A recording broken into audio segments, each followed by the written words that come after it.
Bonjour à toutes et à tous. Salut. C'est Xavier et Kevin pour les Ludovores, pour notre petit bilan mensuel Patron l'addition pour le mois d'octobre 2022. Et bien cette fois-ci c'est la performance, on est le 31 octobre et on fait déjà le Patron l'addition. Si on n'a pas rattrapé notre retard avec ça, je sais pas ce qu'il faut. C'est beau, mais en même temps, qu'est-ce qui garantit que je vais pas me faire une partie solo ce soir? Ah, ça c'est vrai. Les statistiques sont complètement pourries. Si. Toutes les vidéos que tu as à monter me garantissent que tu n'as pas de temps pour faire du solo ce soir. C'est pas faux. Du coup, vous connaissez un petit peu le principe si vous êtes des habitués. On va parler de nos parties, de nos performances, entre guillemets, de nos jeux, combien de parties on a fait, du temps qu'on a joué. Ensuite, on va parler un petit peu des nouveautés, puis des tops et des flops de ce mois-ci, et puis de ce qu'on espère bien mettre sur la table en novembre. Et cette fois-ci, ça sera vraiment ce qu'on espère bien, puisque nous ne sommes que le 31. C'est vrai. C'est pour une fois, on est raccord avec le thème, donc tout va bien. On ne sera pas obligé de jongler avec le temps. Non, c'est vrai, tout à fait. Donc on va commencer tout de suite, évidemment, par les parties elles-mêmes. À quoi on a joué au mois d'octobre. Tu commences, je commence ? Combien de parties t'as fait déjà? Vas-y, fais-moi mal. Voilà, j'ai fait 48 parties, sur 20 jeux différents, et pour un total d'environ 38 heures. Monsieur n'a pas de vie. Non, monsieur est solo en ce moment. Ouais. 48 parties. 48 parties. Je suis revenu à ma moyenne. Le mois dernier c'était un peu plus léger, je crois. Hein. 35 si je me souviens bien, oui c'est ça, 35. Mais en août c'était déjà 43, mais c'était surtout le printemps et l'été qui avaient été un peu plus faibles. Mais là 48, je suis revenu à mes performances habituelles. Donc ça fait... ludique. Ludique, bien entendu. De mon côté... D'aucuns diraient encéphalogramme plat, moi je dirais continuité, puisque j'avais 29 parties le mois dernier, et j'en ai 29 ce mois-ci. D'accord. Sur combien de jeux, dis-moi 16 jeux. Au terme de jeu, on n'est pas si différents. Moi c'est 20, toi c'est 16. Oui, voilà. Certes. Et j'ai passé 21 heures à jouer. Même pas une journée. La honte. Et il se dit ludiste, quoi. Franchement... Je me dis papa d'un enfant en bas âge aussi. Comme si ça avait la moindre conséquence sur ton rythme de jeu. Mon rythme de vie en manière générale. En général. Quoique pas trop, en fait. Non, ça va. Tu arrives encore à venir bosser, donc c'est bon. Oui, heureusement. Donc, je vais peut-être commencer du coup pour le palmarès. Alors moi, ce mois-ci, je vais peut-être faire un top 5 ou 6, un top 6, allez, disons un top 6. Dis donc, c'est chargé. Ouais, c'est un top 6 parce qu'en fait, il y a 3 ou 4 jeux qui sont au même niveau à la 5e place. Ah d'accord. Donc en fait, c'est 3 jeux qui ont chacun 3 parties. Il y a Codex Naturalist, dont on vous a déjà parlé plusieurs fois sur la chaîne. Il y a Aqua Garden, enfin, que j'ai eu l'occasion de mettre sur la table après que Kevin me l'ait offert pour mon anniversaire. Qu'il est gentil ce Kevin. Voilà, fin de la lèche. Et puis un jeu dont je ne sais pas si j'ai vraiment trop le droit de parler pour l'instant, mais dont j'ai fait 3 parties. Non. Le mystère est tellement épais. D'ailleurs, vous ne le voyez pas du tout sur cette table actuellement. Pas comme s'il était visible. Donc il s'agit de Unconscious Mind. Je ne m'étalerai pas dessus puisque, spoiler alert comme dirait Kevin, vous allez pouvoir voir quelques vidéos d'ici peu sur notre chaîne. Donc voilà. Ensuite, ex-aequo pour la 3e et 4e place. Donc ex-aequo pour 4 parties, c'est 9 Minute Kingdom et Pax Pamir. Il y a le grand écart en termes de style de jeu. Oui, c'est bon qu'on puisse dire.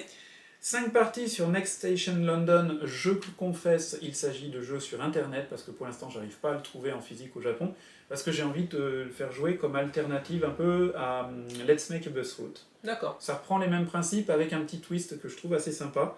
Ça ne remplace pas Let's Make a Bus Route, mais ça vient prendre un à côté assez sympa.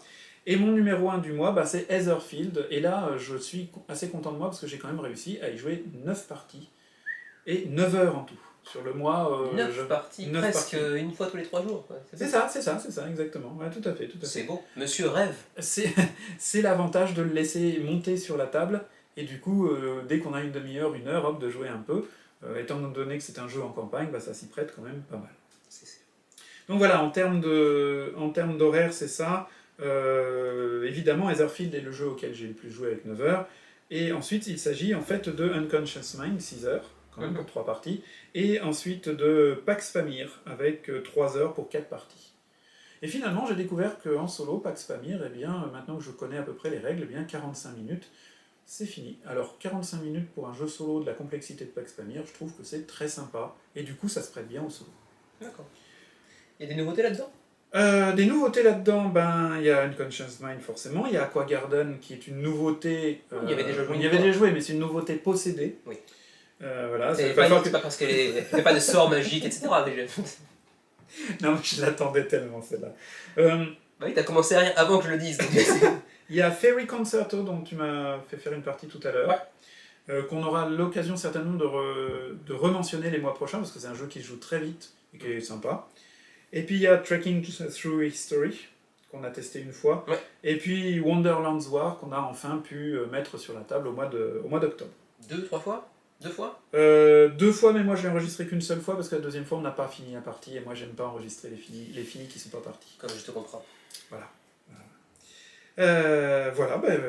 Voilà pour moi du coup. Et donc pour toi? Je suis en train de penser, au-delà de ne pas aimer enregistrer une partie pas finie, j'aime pas ne pas finir une partie. Ça on est d'accord. Ça m'agace. Ça on est d'accord. Bon, alors quoi qu'il en soit, pour ce qui est de mon top à moi, bah, je vais faire un top 4, mais à la 4ème place, il y aura 3 jeux.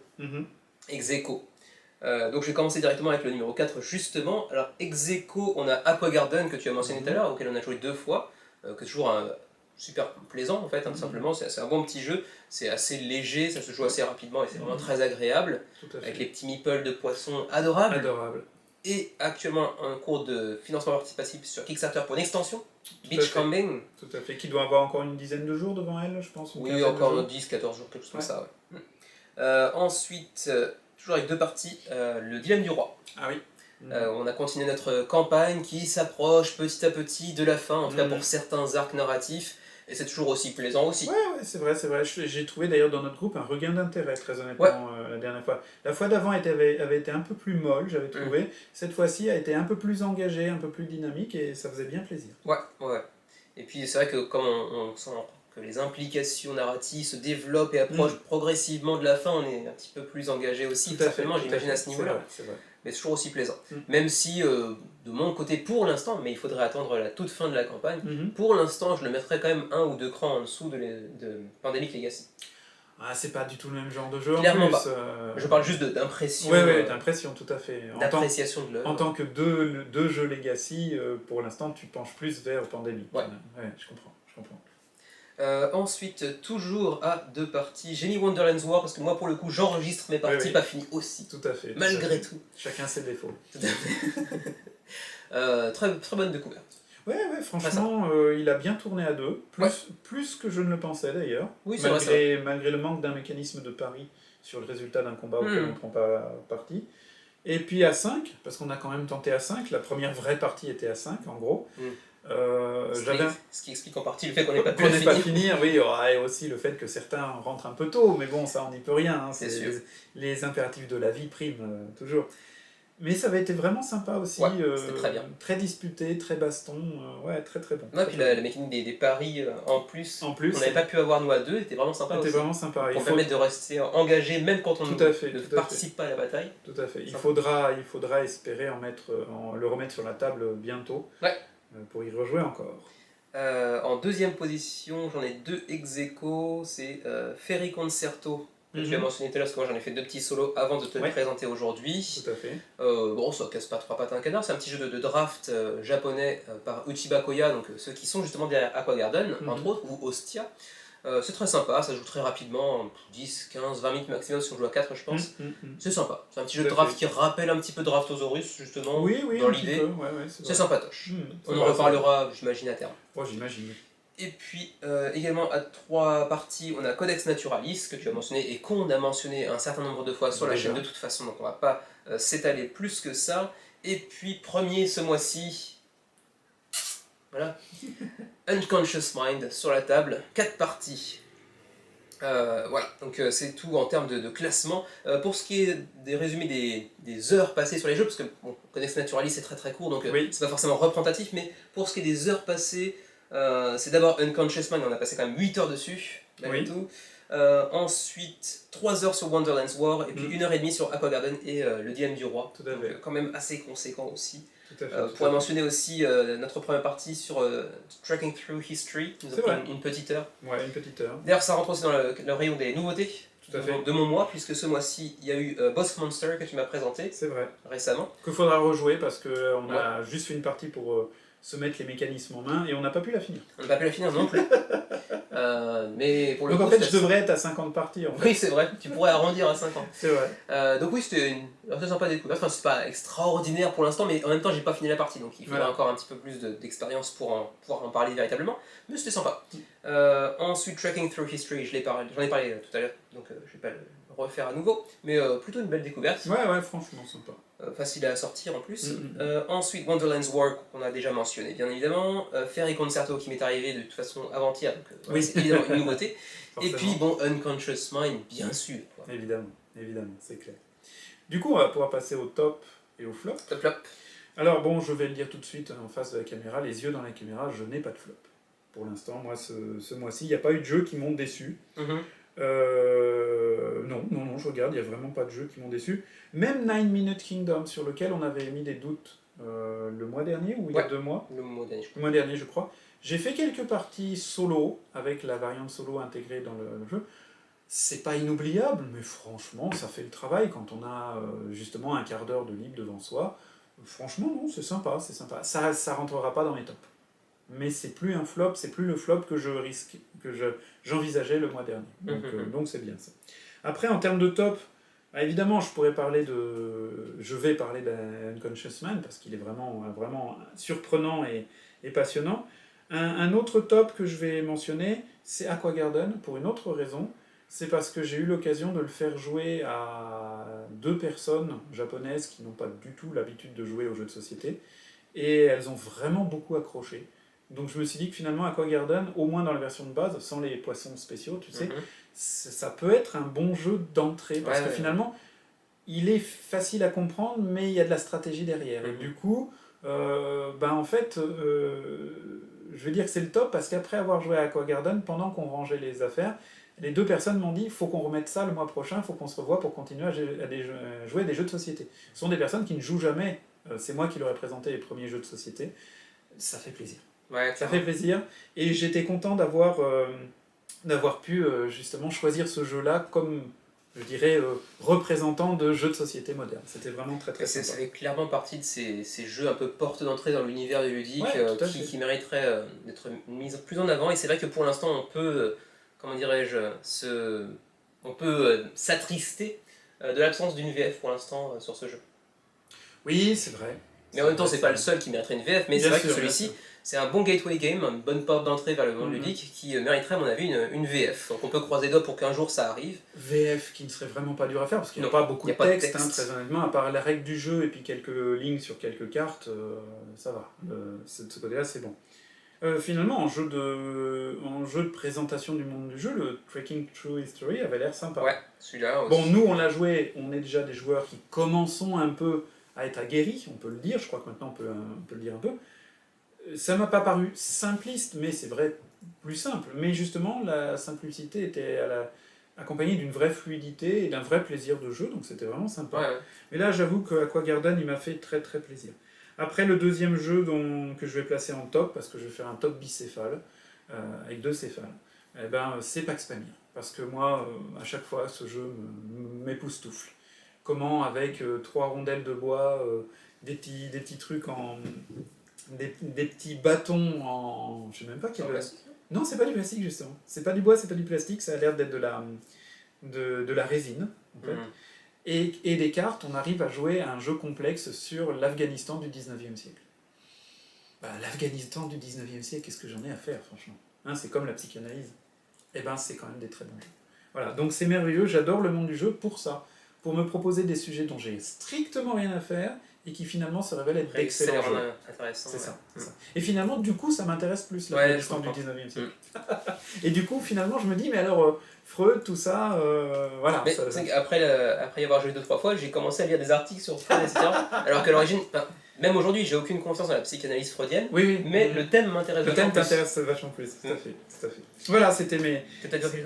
Voilà, c'était mes tops, parce que bon, les autres ont déjà été top, comme Flamecraft, comme Anachronie, donc voilà. Mais ceux-là, ces 2-là, j'avais envie de les mettre un petit peu... Les tops du mois, quoi. C'est ça. Ce qui ne veut pas dire que les autres sont moins bons. Non, bien sûr. Bien évidemment. Bien évidemment. Je pense que c'est un peu pareil pour moi, en termes de flop, il n'y en a pas vraiment. Donc on passe directement au top. Bien sûr. Unconscious Mind. Voilà. Voilà. Pour le reste, allez voir la review. Je crois que jusqu'à la fin de la campagne de financement participatif d'Unconscious Mind, ça va beaucoup revenir dans sa bouche. Unconscious Mind. Ouais, je pense que dans la rue, comme ça, quand je me baladerai, Unconscious Mind. Ah bah oui. Inconsciemment, tu vois. Oui, oui. Parce que thématiquement, c'est ça. Tu vas te faire aimer des passants japonais qui vont passer. Ah ouais, ils vont passer Unconscious Mind. Je le ferai en prononciation japonaise. Ça passera mieux. C'est ça. Unconscious Mind. Mindo. Mindo. Non, mais bref. Vous verrez la review de toute façon en temps et en heure, mais spoiler alert, j'ai adoré. Je crois qu'en fait, depuis Dice Throne Mhm. et depuis Anachronie, je t'ai rarement vu avoir un coup de cœur comme ça. Être aussi enthousiaste Ouais, sur un jeu. ouais, franchement. Que tu aies aimé le jeu, que tu le dises, oui, mais aussi enthousiaste, j'ai du mal à me souvenir. Même comment il s'appelle, qui est là, la Keystone of North Keystone. America, tu l'as beaucoup aimé, Ouais. mais c'était pas à ce niveau-là. Ah, c'est pas ce que je recherche est différent dans les deux jeux en fait. Bien sûr, bien sûr. J'adore Keystone, j'adore Flamecraft aussi récemment, hein, qui ont été des gros coups de cœur pour moi aussi. Mais c'est vrai que un niveau d'enthousiasme égal à Unconscious Mind, ouais, faut peut-être remonter un peu loin effectivement. Ouais, c'est possible. Ouais. Donc pour moi c'est assez intéressant parce que du coup, dans l'histoire de notre chaîne, il n'y en a pas beaucoup des événements comme ça où visiblement Kevin étant... Je suis en rut. Il est jouasse, hein. Là techniquement il est jouasse. Là le brame, la période du brame est terminée, heureusement, parce que sinon je serais mal. Mon Dieu. Mais oui, gros coup de cœur que ce Unconscious Mind. On vous renvoie bien évidemment vers la review qui sera postée incessamment sous peu, j'imagine, lorsque vous verrez ce patron de l'édition. J'imagine on verra. aussi, tout à fait. On passe à ce qu'on veut mettre sur la table au mois de novembre. Unconscious Mind. Certes. Non, on a fait 4 parties en l'espace de 2-3 semaines. Je veux bien faire un break, quelques temps, ça me dérange pas. Oui, on peut laisser reposer 2 semaines tranquilles, voilà. 2-3 semaines tranquilles. Pas de soucis. Ouais, bien sûr. Non, si je devais commencer, je dirais peut-être Ostia, parce qu'on vient de le recevoir. Oui, c'est vrai. On vient de recevoir Ostia dans sa version définitive. Vous savez peut-être, si vous êtes un amateur un spectateur de la chaîne depuis suffisamment longtemps, qu'on avait fait une review et une expli partie pour le jeu il y a de ça un peu plus d'1 an. Le jeu est finalement parvenu au backer, il se trouve un petit peu derrière moi là. Donc on va le tester pour voir un petit peu comment ça tourne, est-ce qu'il y a eu des modifications. Il y a eu quelques modifications de règles en effet. Voilà. Donc on a hâte de voir un petit peu de quoi il s'agit. Ces modifications sont assez intéressantes. D'ailleurs, la règle en français qu'on a faite, pour laquelle on a fait la traduction en français, devrait être disponible dans pas trop longtemps. Normalement, on m'a dit qu'il ferait une update sur la campagne pour dire tiens, vous avez un lien en téléchargement pour la règle en français. D'accord. Okay. Parce que du coup, oui, en effet, il y avait eu quelques points de règle qui avaient été modifiés.